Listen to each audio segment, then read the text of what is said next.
কুষ্টিয়ার দৌলতপুরে ধর্ম অবমাননার অভিযোগে কালান্দার বাবা শ্রী শামীম জাহাঙ্গীর নামে এক দরবার শরীফে হামলা ও অগ্নিসংযোগ চালিয়েছে বিক্ষুব্ধ জনতা। এই সময় গণপিটুনিতে নিহত হয়েছেন পীর আব্দুর রহমান শামীম, আহত হয়েছেন কয়েকজন। শনিবার দুপুরে উপজেলার ফিলিপনগর এলাকায় এই ঘটনা ঘটে।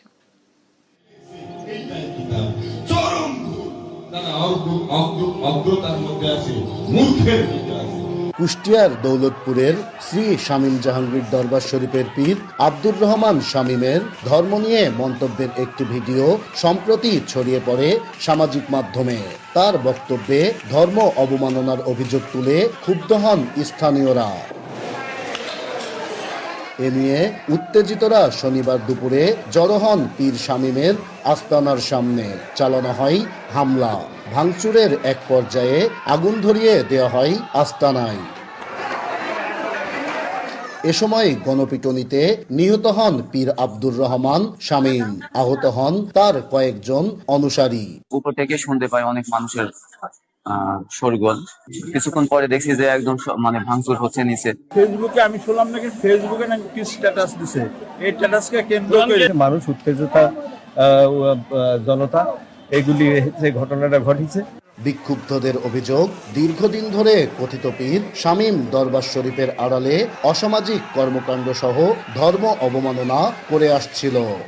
পুরোপুরি ইসলাম বিদ্বেষী এবং সে কোন ধর্মের লোক এটাই আমরা তার বাস্তবতায় পাইনি। যে কাজগুলি করে সেই কাজগুলির বাইরে উনি করতেন।